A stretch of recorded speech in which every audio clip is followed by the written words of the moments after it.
Irmãs queridas, irmãos queridos, eu vos saúdo em nome de nosso Senhor Jesus. Que nesta segunda-feira, que nós possamos, em contato com os queridos amigos espirituais, envolver-nos por esse psiquismo de Jesus através desses queridos mentores e numa sintonia com o Espírito, professor Eurípides Bassanufo e o Espírito Patuíra, possamos aproveitar as sementes de luz que a veneranda Joana de Ângeles e os espíritos amigos vão transmitir para todos nós, para vocês e para mim também, por intermédio da veneranda benfeitora Joana de Ângeles. Hoje nós vamos iniciar o primeiro passo no capítulo número 1 do Evangelho segundo o Espiritismo de Allan Kardec, que tem o título Não Vim Destruir a Lei.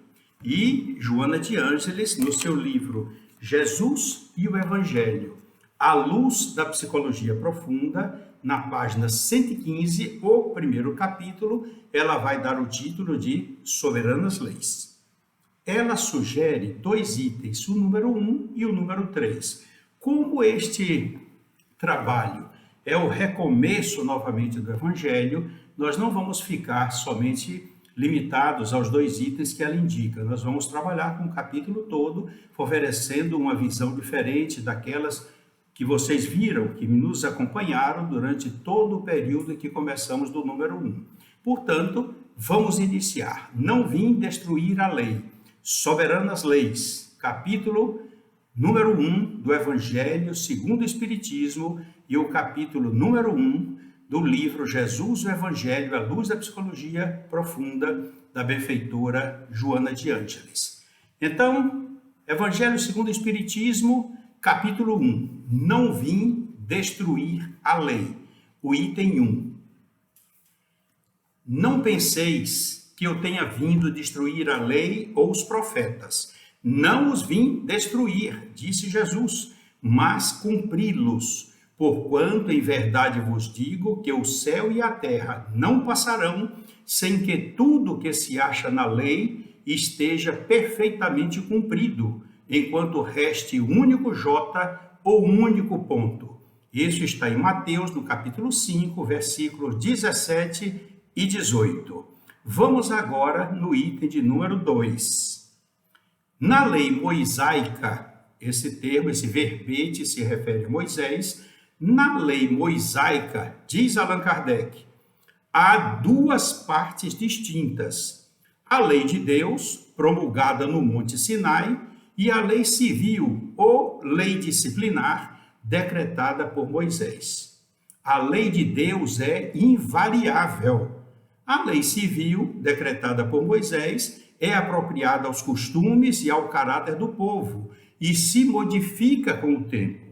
Lembremos-nos que esse povo que ele liderava, Moisés via o tumulto generalizado, os vícios e os problemas que eles adquiriram no tempo da escravidão no Egito. Por isso que as leis são realmente severas, leis que eram domesticar as pessoas e não educar.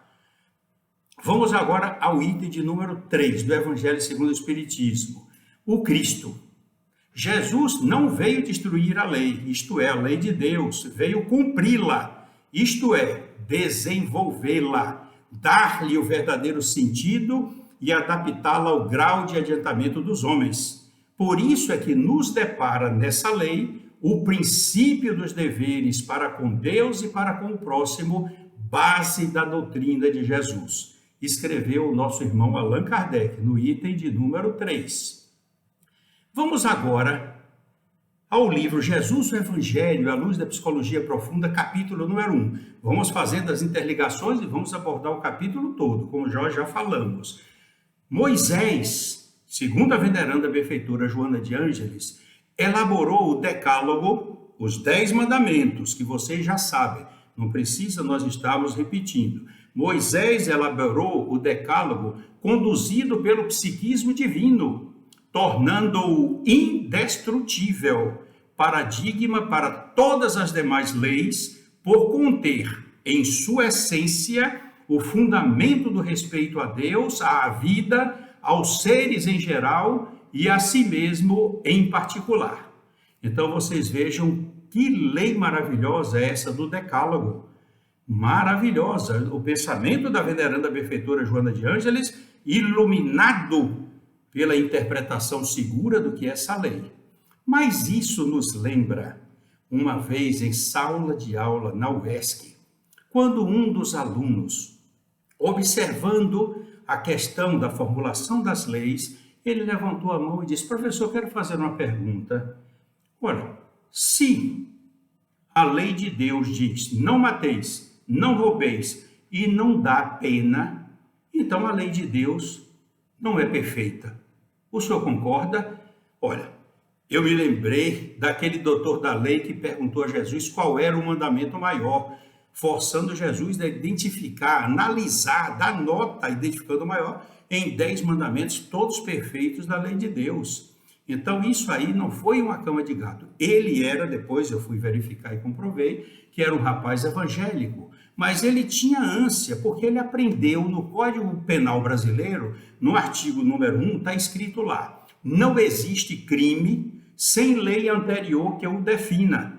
Portanto, para que algo seja considerado crime pelo Código Penal Brasileiro, é preciso que antes da ação praticada haja uma lei anterior que defina esse tipo de crime, ou seja, na linguagem jurídica, tipificar o crime, dar o tipo do crime. E mais, não existe pena sem prévia cominação legal. Então, claro, para que uma lei seja perfeita, completa, é preciso que identifique o crime e imediatamente indique a pena que se vai estabelecer para o crime. É o que nós vemos no nosso Código Penal, né? Na questão dos crimes, até 30 anos de prisão, estabelece, isso se chama cominação legal. E que ele, então, olha, ele levantou também a questão da Constituição da República Federativa do Brasil, quando diz o mesmo texto, das mesmas palavras, artigo 5º, inciso 29. Não existe crime, quer dizer, não há lei, quer dizer, HA, eu estou mudando para não existe para facilitar, porque na pronúncia do A parece que é um artigo, mas é o verbo haver no sentido de existir. Não existe crime sem lei anterior que o defina, nem pena sem prévia cominação legal. Então, ele levantou a hipótese. Se colocou não mateis, qual é a pena? Não tem pena. Então, não é uma lei perfeita. Repare que pergunta capciosa. Os 10 mandamentos, vocês acabaram de ouvir o que eu falei, que a veneranda Joana de Ângeles elogiou como o decálogo mais perfeito, base para todas as leis. Então, meu amigo, foi a grande oportunidade que eu tive para, naquela hora, aplicar o Espiritismo na sala de aula, dentro de uma faculdade de Direito. Porque quando ele disse, não mateis, professor, então não diz a pena, portanto, é uma lei inválida. Então, Deus fez uma lei imperfeita, eu aí registrei, não, olha, reparem, não mateis, não roubeis. A lei de Deus é perfeita. Por quê? Porque existe uma outra lei auto-aplicável chamada a lei de causa e efeito, e que Jesus explicitamente esclareceu: a cada um segundo as suas obras, quem matar pela espada se perecerá. Então isso existe, e eu aprendi, disse para ele, a sala toda ouvindo, 40 pessoas, porque a doutrina espírita me ensinou. Cada ação que nós fazemos contrária à lei de amor que vige em todo o universo, eu provoco um desequilíbrio no universo. E é preciso repor esse distúrbio através de uma ação contrária no campo do amor. Aí ele parou, arregalou os olhos e disse, mas na minha igreja nunca me ensinaram isso. E eu fiquei pensando que a lei de Deus era imperfeita, porque não tinha característica junta, não mateis, então deveria dizer a pena. Não, a pena é auto-aplicável, porque a lei de causa e efeito é que vai estabelecer, de conformidade com a ação empregada, com o desequilíbrio na lei de amor, vai vir a reação igual e oposta. Isso é que é maravilha. Mas ele fez outra pergunta, mas Deus colocou, não roubeis. Mas nós sabemos que roubar é uma coisa, furtar é outra, que o nosso Código Penal identifica. Eu esclareci, claro que vocês sabem que roubar é subtrair algo de alguém mediante violência, né, ou grave ameaça. E furtar é subtrair uma coisa de alguém se a pessoa não perceba. Por exemplo, você vai guardar o carro, entra numa loja, quando volta não vê o carro lá, e vocês gritam, roubaram meu carro. Não, furtaram meu carro.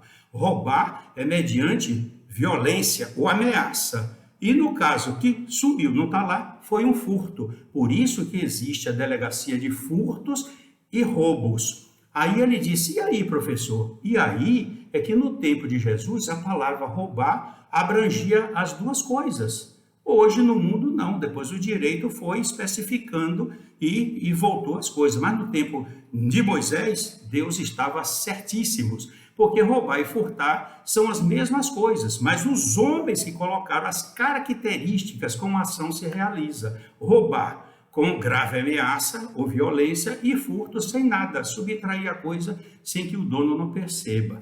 Vocês entenderam como é fácil o direito? É muito importante isso. Então, ele parou, olhou e ficou realmente refletindo. Professor, eu poderia saber mais alguma coisa da lei de causa e efeito?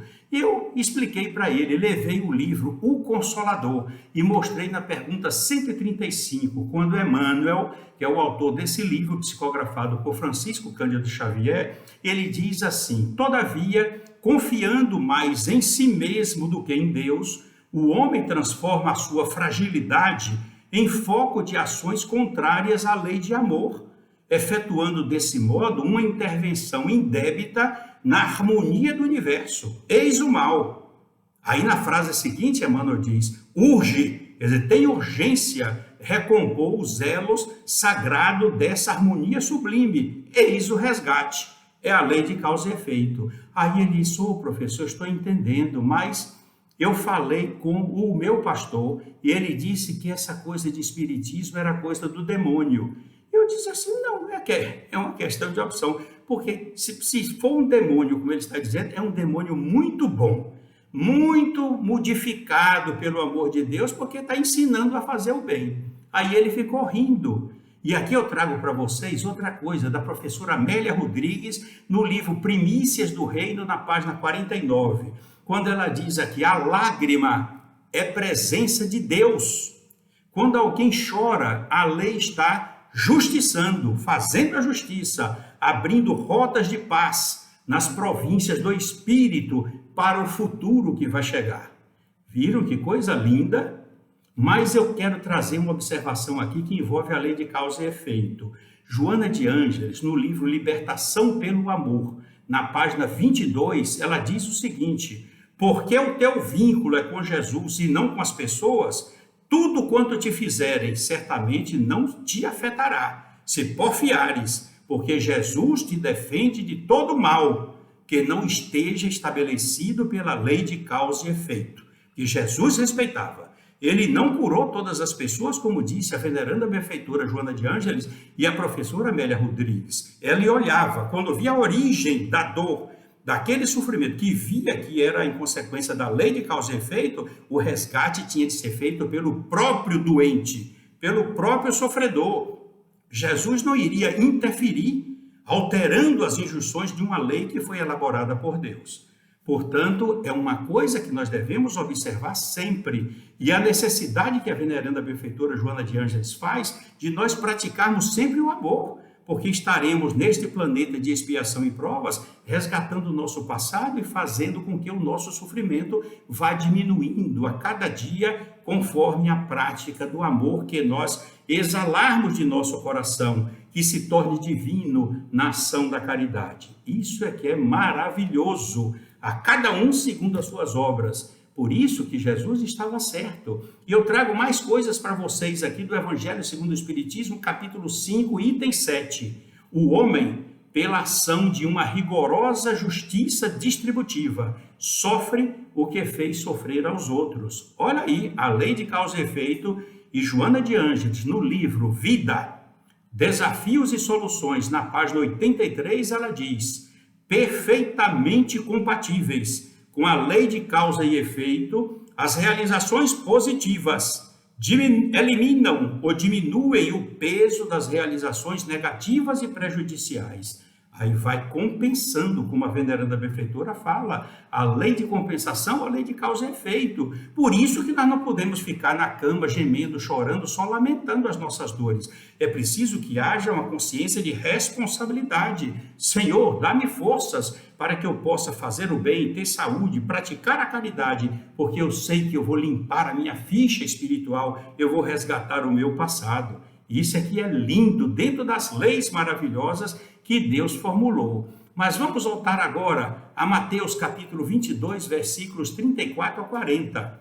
Os fariseus, tendo sabido que Jesus tapara a boca dos saduceus, reuniram-se, e um deles, que era doutor da lei, para tentar Jesus, propôs-lhe esta questão: Mestre, qual o mandamento maior da lei? Jesus serenamente respondeu: Amarás o Senhor teu Deus de todo o teu coração, de toda a tua alma e de todo o teu espírito. Este é o maior e o primeiro mandamento. E aqui tendes o segundo, semelhante ao primeiro: amarás o teu próximo como a ti mesmo. Toda a lei, todos os profetas se acham contidos nesses dois mandamentos. Resumo: amar. Amar a Deus e amar o próximo como amar a si mesmo. 3. Amar a Deus, amar ao próximo e amar a si mesmo. Resumo: ame.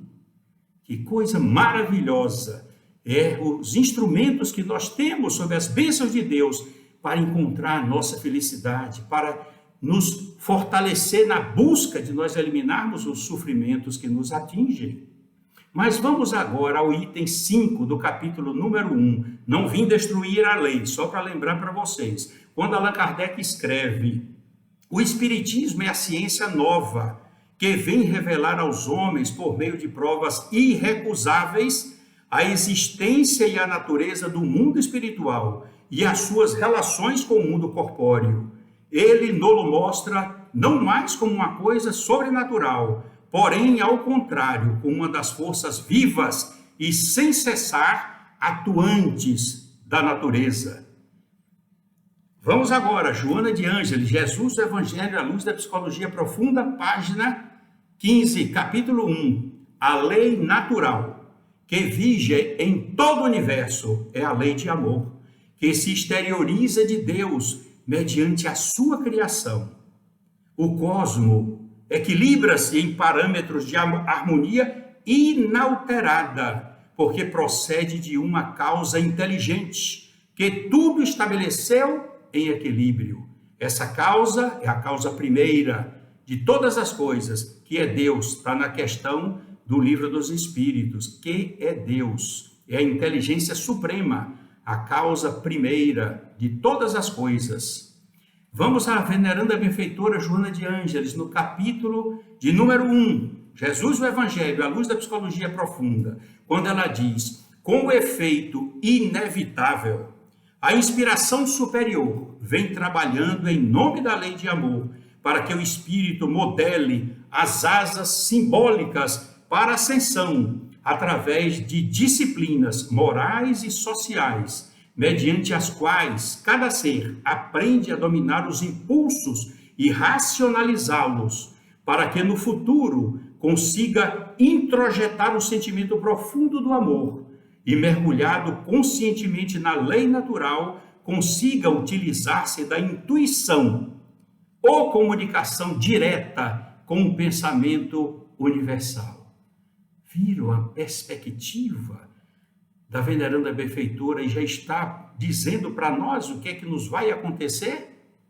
E ela continua: Jesus, o homem excelente, chegou à terra e defrontou a ignorância em predomínio e trouxe a mensagem de amor que jamais fora apresentada antes na formulação de que ele se fazia portador.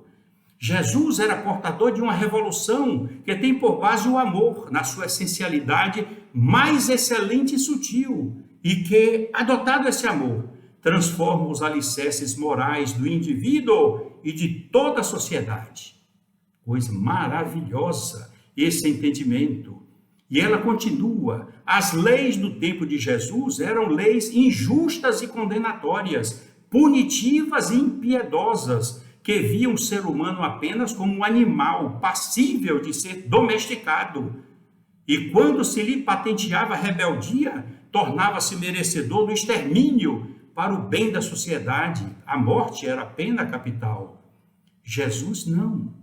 Jesus trazia uma nova versão da realidade, centrada no ser imortal, procedente do mundo espiritual e a ele voltando, o que alterava a estrutura da justiça, que não mais deveria ser punitiva, destrutiva, mas educativa e reabilitadora para todos. Jesus vem buscar o ser humano no abismo em que nos encontramos, priorizando os valores éticos e espirituais e deixando à margem as compensações egóicas. Todos os objetivos da Boa Nova que Jesus trouxe centram-se no futuro do Espírito, na sua emancipação total, na sua incessante busca de Deus. O enunciado de Jesus, abre aspas, diz a veneranda benfeitora Joana de Ângeles, não penseis que eu tenha vindo destruir a lei ou os profetas. Isso está em Mateus capítulo 5, versículo 17. Isso é de significado relevante e essencial, diz a veneranda benfeitora Joana de Ângeles, pois ensina que mesmo diante das leis injustas e imposições apaixonadas, o ser lúcido não deve criar embaraços ou temer as injunções negativas. Nada de fora conseguirá alcançá-lo realmente, exceto a sabedoria da lei natural que está escrita em nossa consciência. Vocês viram, meus queridos irmãos, que coisa maravilhosa! A lição de hoje abre os nossos caminhos para que possamos trilhar as pegadas de Jesus sintonizadas com o Evangelho segundo o Espiritismo.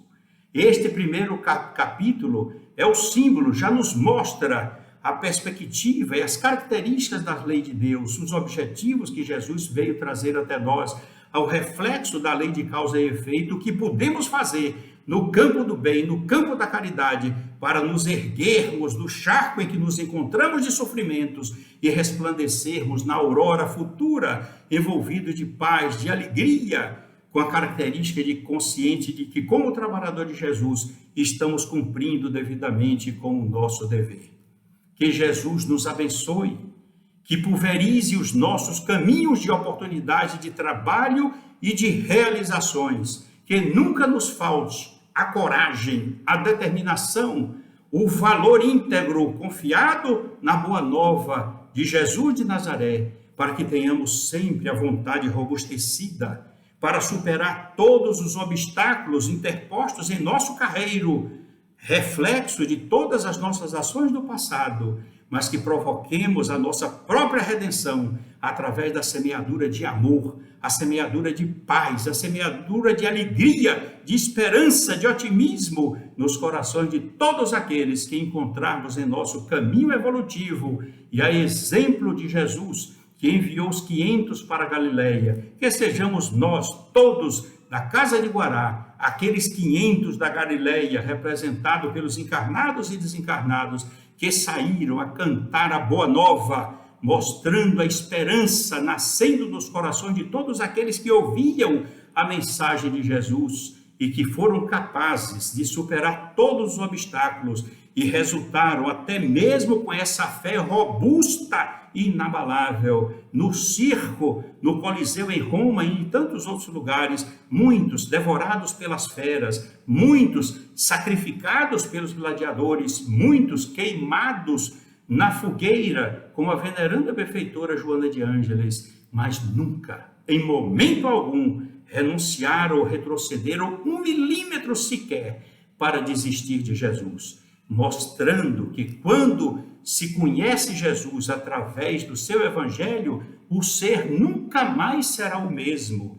E se conhecendo Jesus dentro da doutrina consolidada pelos Espíritos, codificada por Allan Kardec, aí é que a nossa transformação será radiosa, diamantina, luminosa, favorecendo o nosso crescimento espiritual com uma fé raciocinada, robusta, inabalável, para que possamos, entendendo os nossos pretéritos irregulares e desobedientes e desrespeitosos com a lei de amor, que retornam como cobrança espiritual, que se caracterizam pelos sofrimentos de que nós estamos investidos, possamos nos libertar, libertando o amor que existe em nosso coração, porque nós somos filhos do amor.